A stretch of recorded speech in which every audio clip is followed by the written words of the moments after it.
Welcome to Robertson Fox Stories. These reflections are written for decision makers navigating both business success and personal fulfillment. We're glad you're here. There's something fascinating about watching a leader transform in real time, and that's exactly what happened with Ruben Amorim at Manchester United. When he first arrived, there was this beautiful authenticity to him. He'd giggle during press conferences, crack jokes, show genuine emotion. He was open, honest, refreshingly human. But as the pressure mounted, something shifted. The giggles turned to frowns. The openness became guardedness. And in that transformation, there's a profound lesson about leadership communication that goes far beyond football. In business, we see this all the time. A CEO who, during good times, walks the floors, eats lunch with employees, and is hopeful about company goals and changes. Leaders talk about values, but their decisions quietly contradict them. Here's the thing about authentic communication under pressure. And this applies whether you're managing a football team or leading a company. When results aren't coming, when stakeholders are questioning your decisions, when every word you say is scrutinized, the natural human response is to become more guarded. We start measuring our words. We become diplomatic. We speak in corporate speak. But here's what we don't realize. When your message requires translation, you're no longer leading, you're being interpreted. So, what does communication requiring translation actually look like in the corporate world? It's when your team starts asking each other, what did she really mean by that, after your presentations? It's when your direct reports begin saying things like, reading between the lines, I think he wants us to.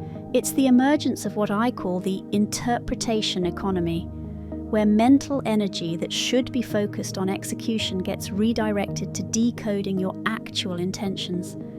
I've seen entire leadership teams waste hours in post-meeting discussions trying to figure out what their CEO actually wanted when they said, explore all options or proceed with appropriate caution.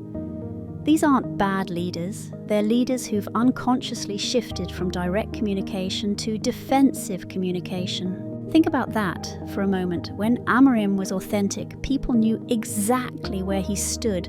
His team understood him, the media could read him, but as pressure mounted, the openness started to sound more guarded.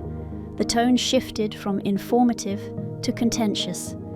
It wasn't one explosive moment, it was a drip feed, a gradual tightening, the kind many leaders experience when the job becomes heavier than it looks from the outside. When a leader's communication becomes tense or cryptic, people don't lean in, they start trying to decode. The room fills with interpretations, the media fills the gaps, the organization starts to speculate, and before long, trust is being built on guesswork. And this is where communication becomes the make or break thread, because communication isn't simply what a leader says. It's how they leave people feeling. The science behind this is fascinating and sobering. When we're under chronic stress, the kind that comes with sustained pressure, criticism, and high stakes, our brains literally rewire themselves. The amygdala, our threat detection center, becomes hyperactive, while the prefrontal cortex, responsible for clear thinking and authentic expression, gets suppressed. We start operating in what neuroscientists call threat mode. In this state, every interaction gets filtered through the lens of potential danger. We become hypervigilant about how our words might be used against us. We start crafting messages not to inspire or inform, but to protect and deflect. It's why leaders under pressure often sound like they're speaking from behind a shield, because neurologically they are. This isn't weakness, it's our ancient survival system hijacking our modern leadership responsibilities. Amorim did try to maintain his authority in other ways. He made what some called the bomb squad decisions, dropping established players, making tough calls that showed he wasn't afraid to shake things up. And this is crucial for leaders to understand. Sometimes you do need the courage to make the difficult, unpopular decisions.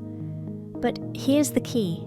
If your communication has already become a standoff rather than a relationship, even your best decisions will be harder to execute. So how do you prevent your own communication from deteriorating under pressure? Here are 3 practical strategies. First, establish communication rituals that force authenticity. Schedule regular, unscripted time with your team where you speak without notes, without preparation.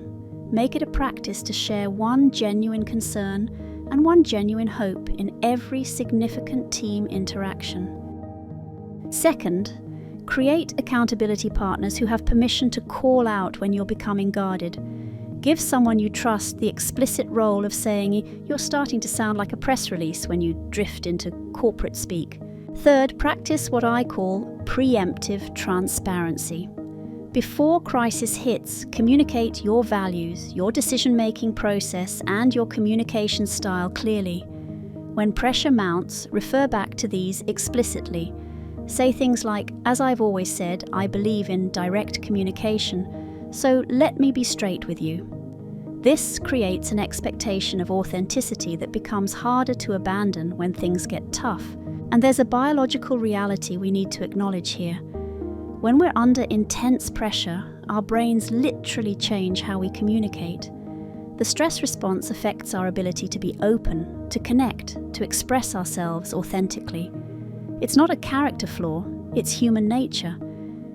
But as leaders, we have to fight against this natural response, because the moment communication becomes about defending rather than connecting, about protecting rather than leading, we're in trouble. The key is learning to recognize your own early warning signs of communication breakdown. Maybe it's when you start writing longer emails with more caveats. Maybe it's when you catch yourself rehearsing casual conversations. Maybe it's when you begin every statement with, "What I mean to say is." Pay attention to these patterns because they're your canary in the coal mine. When you notice them, you need to actively push back against your brain's protective instincts. This might mean deliberately choosing a more vulnerable approach when every fibre of your being wants to be defensive. It means asking yourself, am I saying this to be understood or to be safe before important communications? And sometimes it means literally saying to your team, I notice I'm starting to sound more formal and guarded, and that's the pressure talking, not me. Let me try that again more directly. Here's what I find most compelling about Amorim's story. You don't lose the game first, you lose the connection to your team. The results on the pitch followed the breakdown in communication. When leaders become guarded, when their messages need translation, when relationships turn into standoffs, that's when performance starts to suffer across the board. Your team stops understanding you clearly. They start second-guessing. Energy gets spent on interpretation rather than execution. The parallels between sports leadership and business leadership are particularly revealing here because in both environments, performance is public and measurable. Pressure is intense and the stakes feel existential. But there's a crucial difference. In sports, the feedback loop is immediate and brutal. You lose games quickly when communication breaks down. In business, the consequences can be delayed, which makes the communication decay even more insidious. A football team knows immediately when players stop understanding or trusting their manager. But in a corporation, you might not realize your team has stopped truly understanding you until months later, when initiatives fail, when engagement scores plummet, or when talented people start leaving. By then, the communication breakdown has become systemic.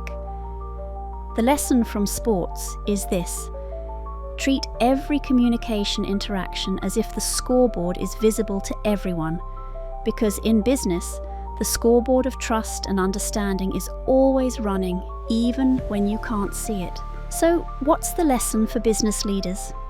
First, recognize that pressure will try to change how you communicate and fight against it. Your authenticity is not a luxury for when things are going well.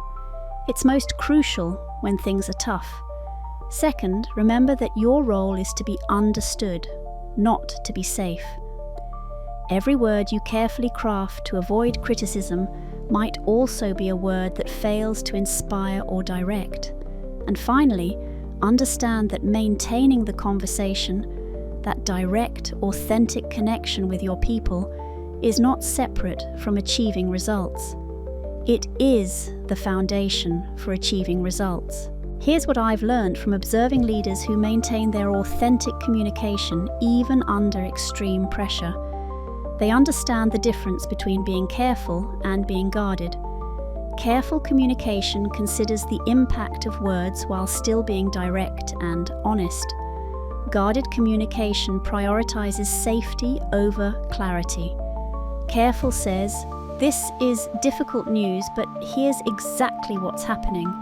Guarded says, "We're experiencing some challenges that we're actively addressing." See the difference? One invites partnership in solving problems. The other creates distance from problems. The best leaders I've seen also recognize that authenticity doesn't mean being unprofessional. It means being genuine. You can be real and appropriate at the same time. You can share concerns without creating panic. You can admit mistakes without undermining confidence. But you have to practice this before you need it, because in the moment of pressure, you default to whatever communication patterns you've rehearsed.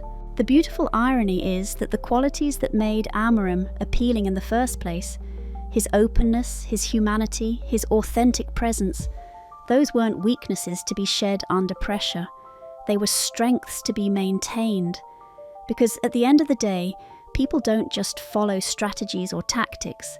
They follow people they understand, trust, and connect with.